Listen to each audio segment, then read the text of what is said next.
Marcher dans la vie ressemble à naviguer au milieu d'une mer agitée.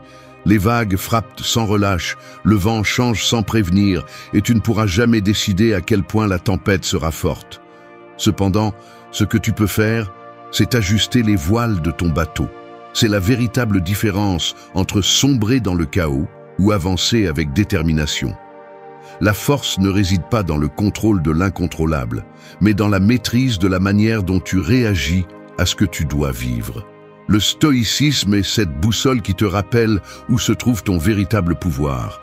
Ce n'est pas une philosophie ancienne conservée dans des pages poussiéreuses, mais une méthode pratique pour faire face aux coups de la vie sans te briser. Aujourd'hui, les gens se perdent dans les distractions, se consument en attendant un bonheur facile ou gaspillent leur énergie à essayer de contrôler ce qui ne dépendra jamais d'eux.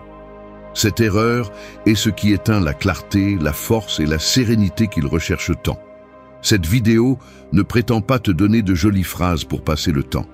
Son but est de t'enseigner, de manière sérieuse et directe, comment entraîner ton esprit à résister, à grandir et à reprendre le contrôle de toi-même. 8 leçons qui, si tu les appliques avec discipline, peuvent devenir une arme puissante pour transformer la façon dont tu vis.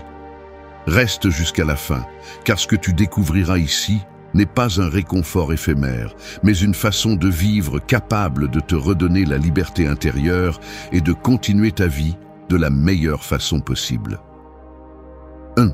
Arrête d'attendre le moment parfait et agis aujourd'hui. Un sablier ne s'arrête jamais, les grains tombent sans interruption et ne s'arrêteront pas pour ta volonté. Tu peux le retourner encore et encore, mais tu ne peux jamais empêcher le sable de continuer à tomber. Il en va de même pour la vie. Le temps ne se fige pas pour que tu sois prêt. Il n'attend pas que tu aies moins peur, ni que les circonstances s'alignent. Croire au moment parfait est comme espérer qu'une mer en tempête se calme par compassion pour toi. C'est une douce illusion confortable et destructrice, car pendant que tu attends ce moment idéal, tu laisses passer les jours qui auraient pu te rapprocher de ton but. Les stoïciens l'avaient bien compris, le seul terrain solide est le présent. Tout le reste est illusion. Le lendemain est hors de ton contrôle et le passé ne t'appartient plus, mais le présent est le seul espace où tu peux agir avec clarté. Chaque fois que tu décides de retarder un changement, chaque fois que tu dis « plus tard », tu renforces la chaîne invisible de l'inaction. Et cette chaîne pèse plus lourd que n'importe quel échec, car celui qui échoue n'est pas celui qui essaie et tombe, c'est celui qui n'ose jamais faire le pas. Agir aujourd'hui ne signifie pas se lancer sans raison ni mesure. Cela signifie ne pas se rendre face à la paralysie du perfectionnisme. Marc Aurèle rappelait que perdre du temps, c'est perdre la vie, car ce que tu remets réellement à plus tard, ce ne sont pas des heures, mais des fragments de toi-même qui ne reviendront pas. Si tu attends de te sentir prêt, tu ne le seras jamais. La vraie préparation naît en chemin, pas avant. Le caractère se forge avec les mains à l'œuvre, pas avec des plans parfaits dans la tête. Regarde autour de toi. Combien d'idées meurent parce qu'elles ont été gardées pour un meilleur lendemain? Combien de rêves finissent oubliés parce que quelqu'un a cru que ce n'était pas encore le moment? La vérité est dure mais libératrice. Il n'y aura jamais de moment parfait. Et si ce que tu désires a du sens, commence aujourd'hui avec ce que tu as, même si cela semble peu, même si ce n'est pas idéal. Cette action, aussi petite soit-elle, est déjà un acte de rébellion contre l'inertie qui dévore des vies entières. Le perfectionnisme est l'excuse la plus élégante de la lâcheté. Il se déguise en prudence, en logique, en stratégie. Mais au fond, c'est de la peur déguisée. Les stoïciens y faisaient face avec discipline et un principe clair. Fais ce qui est en ton pouvoir, maintenant. Tu n'as pas de contrôle sur le résultat final, ni sur la façon dont le monde réagira. Mais tu as le contrôle sur ton effort à cet instant précis. C'est la victoire silencieuse de l'homme qui agit. Chaque jour que tu choisis de remettre à plus tard te vole ta liberté, car tu vis conditionné par un avenir incertain qui n'arrive jamais comme tu l'imagines. Chaque jour que tu choisis d'agir, même avec de petits pas, tu reprends le contrôle de ta vie. Agir aujourd'hui est une déclaration d'indépendance, un message clair à toi-même. Je n'ai pas besoin d'attendre. Je suis capable de construire au milieu de la tempête. Alors n'attends pas que le sablier s'arrête, car il ne le fera pas. Arrête de chercher un ciel sans nuages pour commencer à naviguer. Fais le pas, même si ta main tremble. Le chemin ne s'ouvre pas avec des intentions, il s'ouvre avec de l'action. Et cette action, prise aujourd'hui, sera la graine de ta clarté, de ta force et de ta sérénité demain. 2. Concentre-toi sur ce qui dépend de toi et lâche ce qui ne dépend pas de toi. Un archer prépare soigneusement son tir, ajuste la corde, respire et lâche la flèche. Son contrôle s'arrête là. Il ne contrôle pas le vent. Il ne contrôle pas si un oiseau traverse l'air à ce moment-là. Il ne contrôle pas que la cible bouge. Il peut entraîner sa technique, renforcer son bras, perfectionner sa visée, mais il ne possédera jamais ce qui se passe après avoir libéré la flèche. C'est ainsi que fonctionne la vie. Ton pouvoir s'arrête à l'effort, à l'intention et à l'action qui sont sous ton contrôle. Tout le reste appartient à un territoire étranger qui, si tu insistes pour le contrôler, ne te laissera que frustration et épuisement. Les stoïciens appelaient cela la dichotomie du contrôle. Séparer ce qui dépend de toi de ce qui ne sera jamais entre tes mains. L'erreur la plus courante est d'investir de l'énergie dans ce que tu ne peux pas changer. Les opinions des autres, les réactions inattendues, la chance, les caprices du destin. Pendant ce temps, tu abandonnes la seule chose que tu peux vraiment contrôler. Tes décisions, ta discipline, ta réponse à chaque situation. Prétendre le contraire, c'est comme vouloir arrêter la marée avec tes mains. La mer suivra son cours, et le seul vrai pouvoir est d'apprendre à naviguer ses mouvements. Lorsque tu concentres ton attention sur ce qui dépend de toi, tu libères une énergie immense qui était auparavant piégée dans l'anxiété. Le poids de contrôler l'incontrôlable est comme porter un sac à dos plein de pierres qui ne t'appartiennent pas. Chaque attente sur le comportement des autres, chaque tentative de forcer tout à être comme tu l'imagines, ajoute une autre pierre à ton dos. Les stoïciens nous invitent à lâcher ce poids et à marcher avec juste ce qu'il faut, avec ce qui est nécessaire, avec ce que tu peux vraiment gérer. Pense à la différence entre celui qui essaie de plaire à tout le monde et celui qui se concentre sur l'action juste. Le premier se consume dans la critique, change de cap à chaque commentaire et ne trouve jamais la paix. Le second comprend qu'il ne peut pas contrôler l'approbation, mais bien la cohérence avec ses valeurs, et c'est là qu'il trouve la sérénité. Il en va de même pour l'adversité. Tu ne peux pas empêcher une maladie, une perte ou une trahison d'arriver, mais tu peux décider comment les affronter. Le pouvoir n'est jamais dans la circonstance, il est dans la réponse. La vie moderne multiplie ce piège. Nous vivons obsédés par ce que pensent les autres, par ce qui pourrait arriver demain, par les problèmes que nous ne pouvons résoudre, peu importe combien nous essayons. Cette dispersion mentale épuise la clarté et nous laisse vides. La solution stoïcienne est simple et radicale. Dirige ton regard vers ce que tu peux influencer maintenant. Peux-tu entraîner ton esprit? Oui. Peux-tu choisir comment parler, comment agir, comment prendre soin de ton corps? Oui. Peux-tu contrôler l'avenir? Non. Alors arrête de t'épuiser pour lui. La grandeur ne se mesure pas par ce que tu contrôles à l'extérieur, mais par la maîtrise que tu atteins à l'intérieur. Les stoïciens parlaient de liberté intérieure, celle qui ne dépend pas des gouvernements, des climats, ni des volontés étrangères. Personne ne peut te prendre ton attitude, ta décision de garder ton calme, ta détermination à continuer avec courage. Et quand tu comprends cela, tu découvres qu'une grande partie de la souffrance était inutile, née de la lutte contre un mur qui ne bougerait jamais. L'archer ne maudit jamais le vent, il se concentre sur l'entraînement de la main qui tient l'arc. Tu n'as pas non plus besoin de te battre avec ce que tu ne peux pas changer. Concentre-toi sur ce qui est sous ton pouvoir, lâche le reste et tu verras comment ton esprit s'éclaircit. Parce qu'au final, la vraie victoire n'est pas de contrôler le monde, mais de te conquérir toi-même. 3. Accepte la douleur quand elle arrive, mais ne nourris pas la souffrance. Le feu ne demande pas si tu le veux près de toi, il brûle simplement. Si tu tends la main vers lui, tu ressentiras la blessure, que tu le veuilles ou non. C'est ainsi que la douleur agit dans la vie. Elle n'arrive pas avec ton permission. Elle ne respecte pas les horaires. Elle ne demande pas si tu es prêt. Elle se présente soudainement et te force à l'affronter.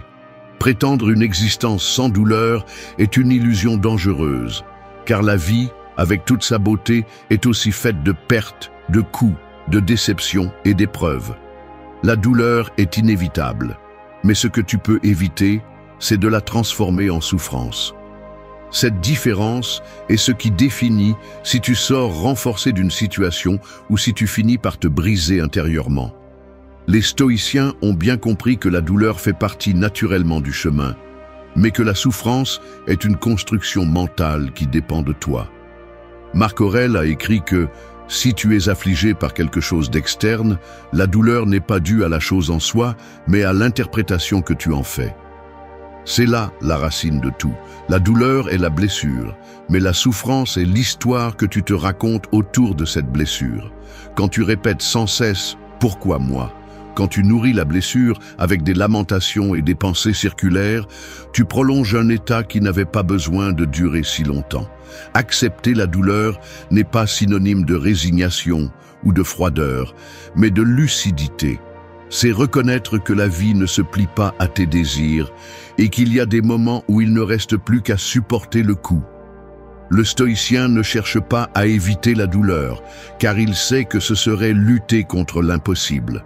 Ce qu'il évite, c'est de devenir prisonnier de son propre esprit. Celui qui essaie d'échapper à la douleur la cache, la nie ou la déguise, mais tôt ou tard elle revient, plus forte, parce qu'elle n'a pas été traitée. En revanche, celui qui l'accepte fermement la traverse et la transforme en force. La différence entre la douleur et la souffrance peut être illustrée par un exemple clair. Tu perds un emploi. La douleur surgit immédiatement. L'incertitude, la peur, le sentiment de vide. Il est naturel et humain de la ressentir. Mais la souffrance commence quand, au lieu de chercher des solutions ou d'apprendre de l'expérience, tu te répètes pendant des semaines que tu ne vaux rien, que tout est contre toi, que tu ne pourras jamais te relever. Ce dialogue interne est le véritable ennemi, car il prolonge inutilement une blessure qui était déjà faite.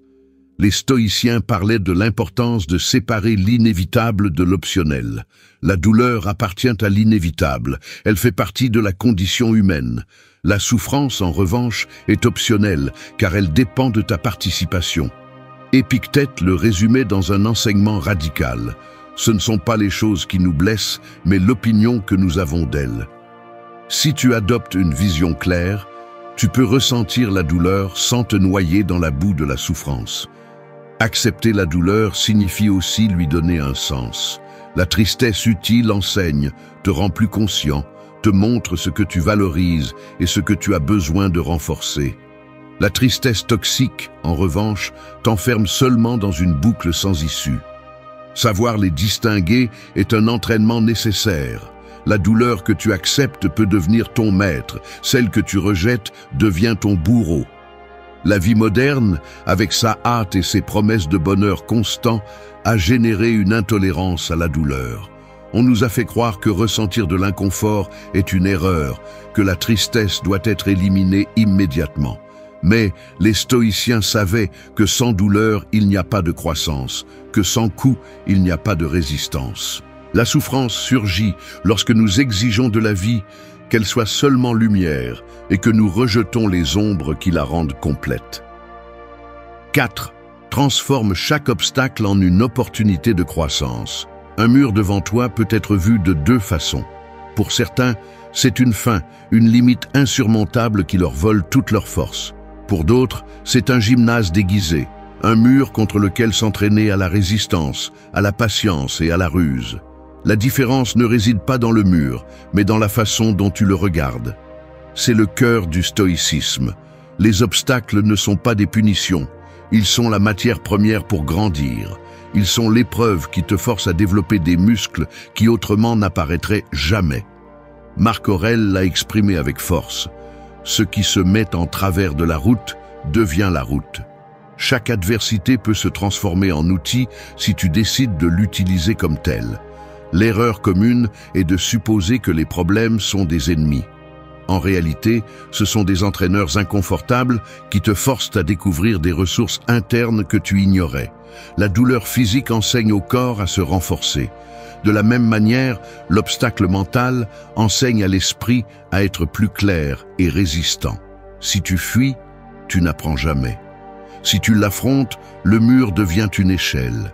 La vie quotidienne est remplie de petits et grands tests qui provoquent souvent de la frustration.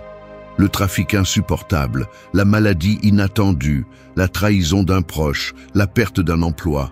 Rien de tout cela n'était dans tes plans, mais cela arrive quand même. La réaction immédiate est de se plaindre ou de se rendre. Le stoïcien arrête cette réaction automatique et demande « Qu'est-ce que je peux apprendre de cela ? Comment puis-je utiliser ce coup pour devenir plus fort ?» Ce changement de perspective transforme ce qui semblait être une malédiction en un champ d'entraînement personnel. Pense-y en termes simples. L'athlète ne devient pas plus fort en soulevant des plumes, mais en supportant des charges qui lui semblent lourdes. Le caractère humain ne se forge pas en des jours confortables, il se forge dans la difficulté. Chaque obstacle est comme un poids ajouté à ta vie, inconfortable, dur, mais nécessaire pour que tu développes une force que tu n'avais pas. Les éviter t'affaiblit, les embrasser te façonne. Ce qui est intéressant, c'est que les obstacles révèlent aussi tes vraies valeurs. Quand tout va sans accroc, n'importe qui peut prétendre être serein et clair. Quand la tempête frappe, on voit qui garde son calme et qui se brise. Les stoïciens cherchaient justement cela, tempérer l'esprit dans l'adversité pour découvrir jusqu'où ils pouvaient aller. Il ne s'agit pas de chercher la douleur pour le plaisir, mais de reconnaître que puisqu'elle est inévitable, tu peux l'utiliser comme un outil. Dans la pratique quotidienne, cet enseignement signifie arrêter de demander « pourquoi cela m'arrive » et commencer à demander « pourquoi cela m'arrive ». Cette transition te sort du rôle de victime et te place dans le rôle de protagoniste. Au lieu de penser que la vie conspire contre toi, tu comprends que la vie collabore avec toi, bien que de manière dure, pour tirer le meilleur de toi. Il ne s'agit pas de romantisme naïf, mais de stratégie. Un esprit qui interprète les obstacles comme un entraînement est toujours plus fort que celui qui ne voit que des punitions.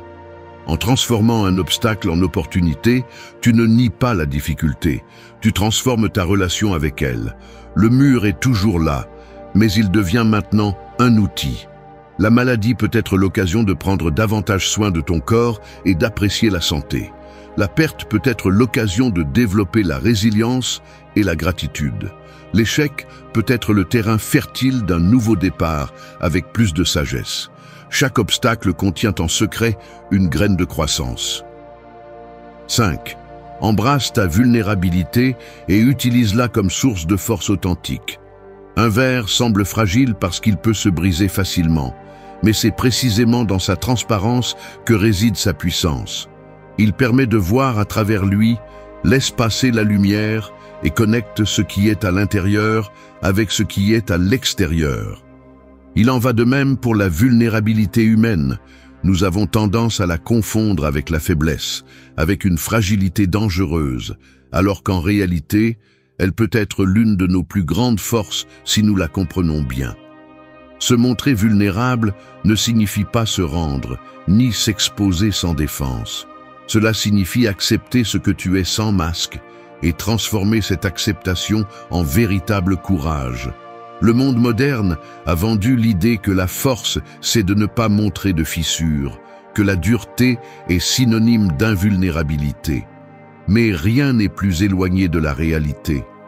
Les stoïciens savaient que la véritable force ne se construit pas en niant la vulnérabilité, mais en l'intégrant.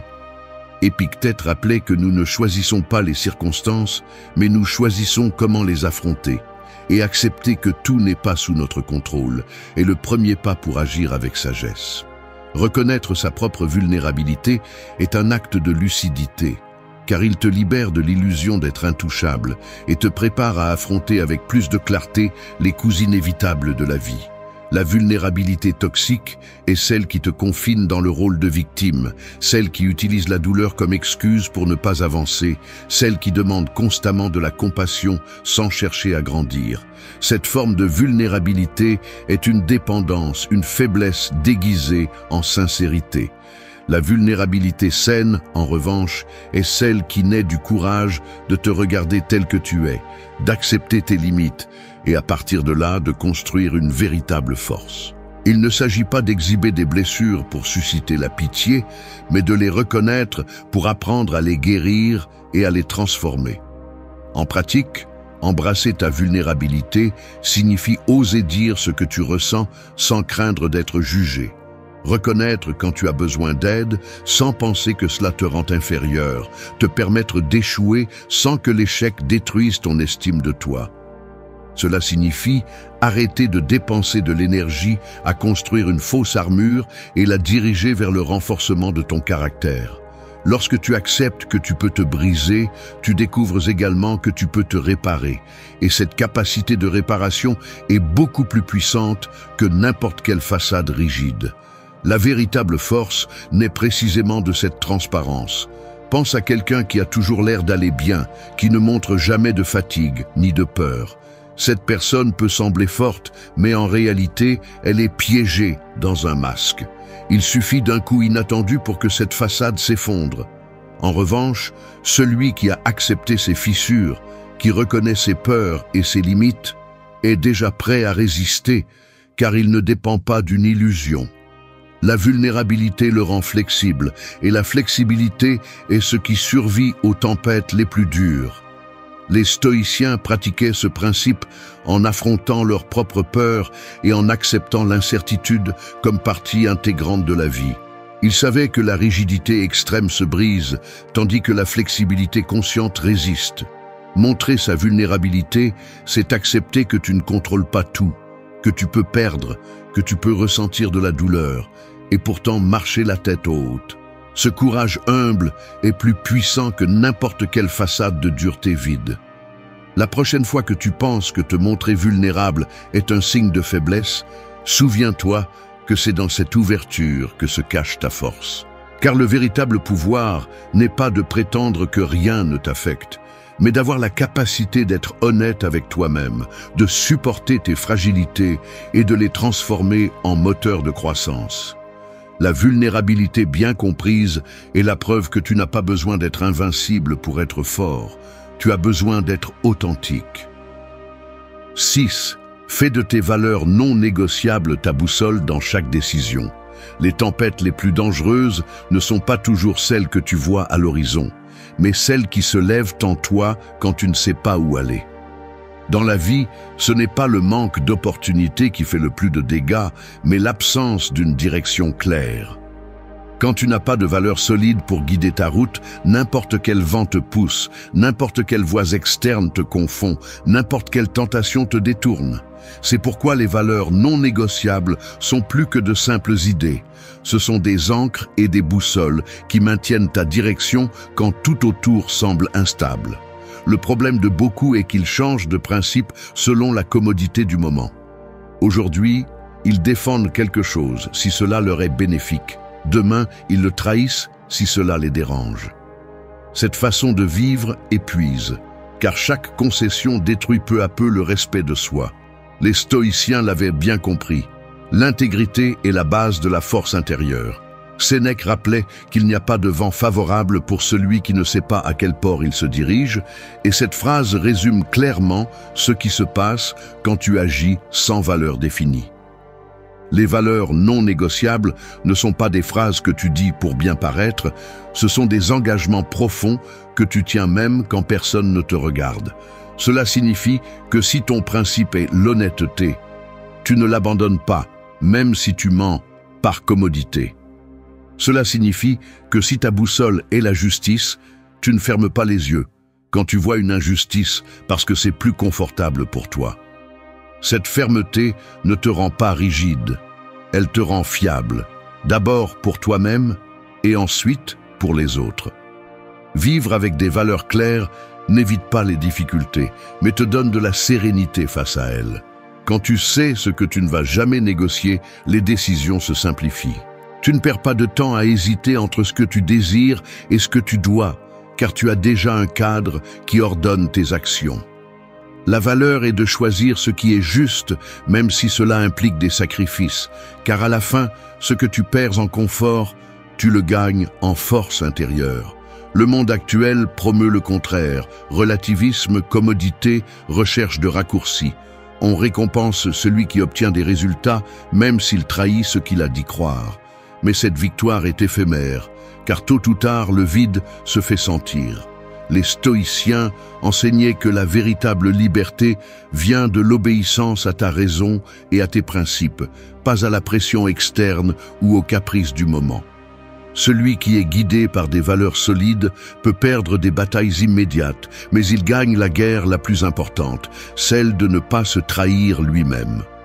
Tes valeurs non négociables sont ton refuge dans l'adversité et ton filtre dans l'abondance.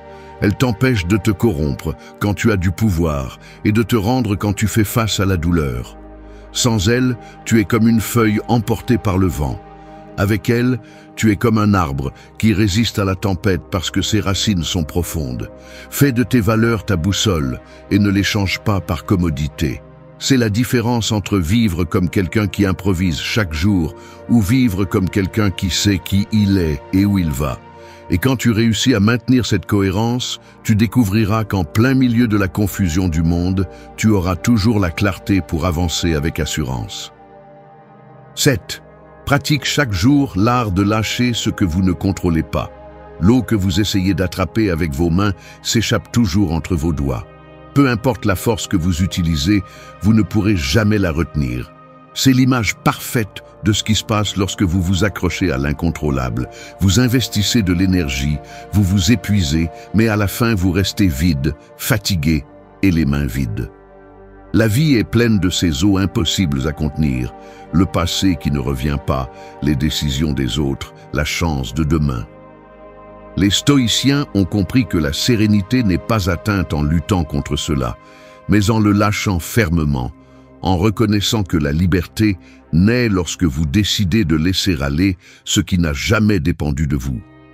L'erreur la plus courante est de penser que lâcher prise équivaut à abandonner. Rien n'est plus faux.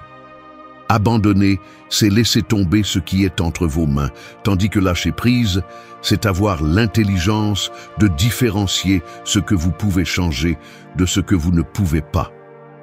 Marc Aurèle, dans ses méditations, répétait qu'il n'avait aucun sens de se mettre en colère contre l'inévitable, car en le faisant, on devient esclave de ce qui est déjà décidé. La clé est d'utiliser l'énergie seulement là où elle peut faire une vraie différence. En pratique, l'art de lâcher prise se traduit par ne pas perdre son calme face aux opinions des autres, par arrêter de s'obséder sur la façon dont les autres réagissent, par ne pas revivre 100 fois une erreur que vous avez déjà commise. Cela signifie arrêter de porter un sac à dos plein de pierres qui ne sont même pas les vôtres.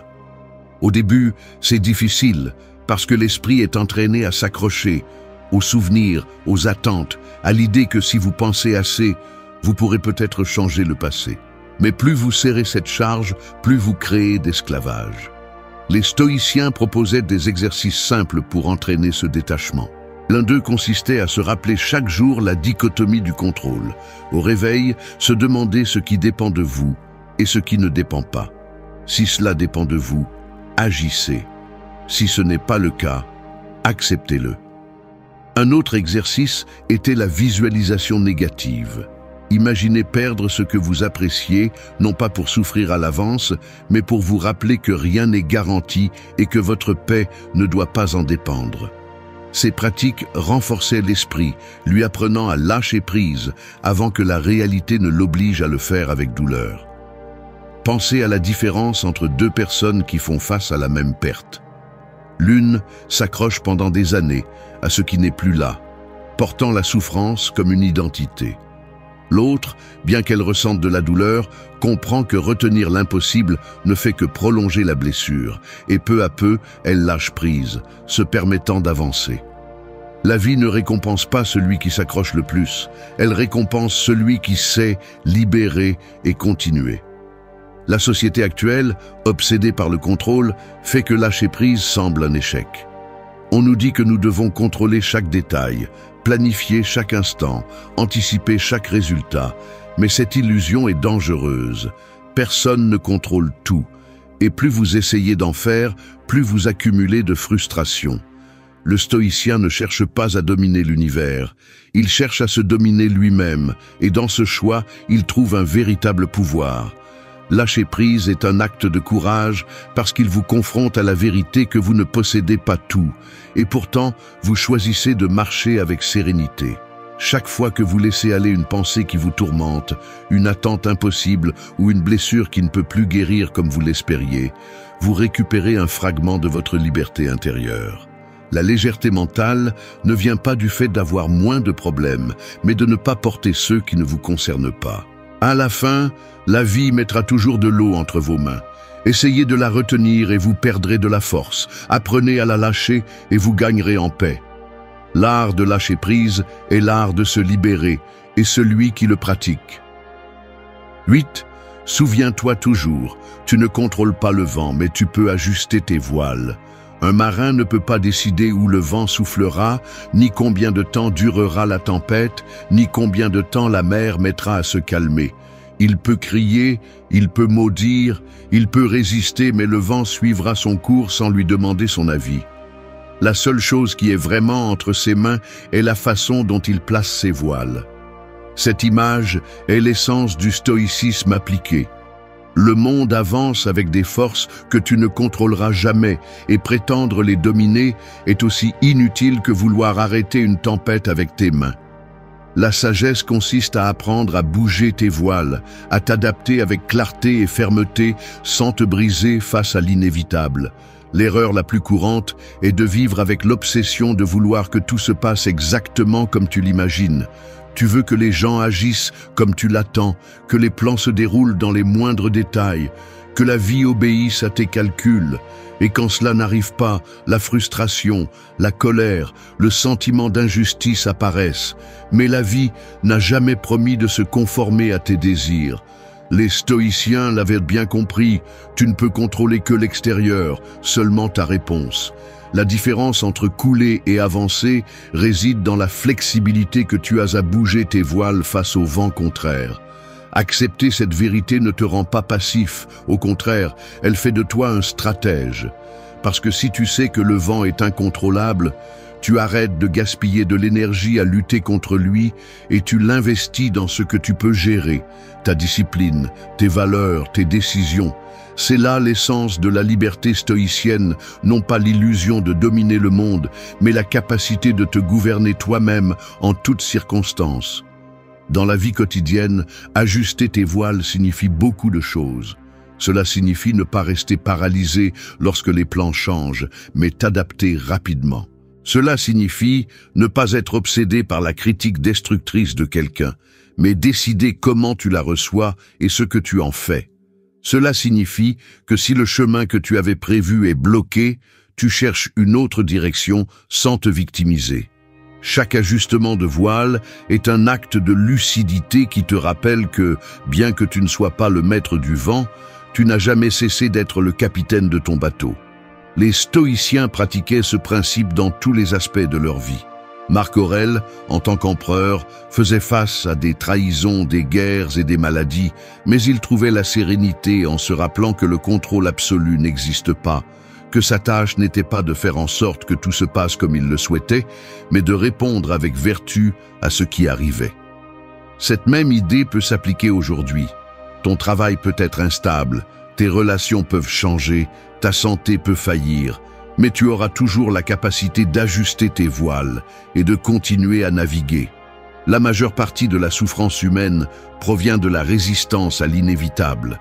Nous prétendons que la vie soit un calme perpétuel, que la mer soit toujours sereine, et quand la tempête arrive, au lieu de bouger les voiles, nous nous lamentons que le vent ne soit pas juste. Mais la mer ne sera jamais juste ni injuste, elle est simplement. Il en va de même pour la vie. Et quand tu acceptes cela, tu retrouves du pouvoir.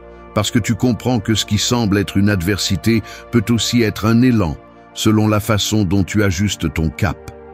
Se rappeler que tu ne contrôles pas le vent mais bien les voiles est une invitation à vivre avec responsabilité et liberté en même temps.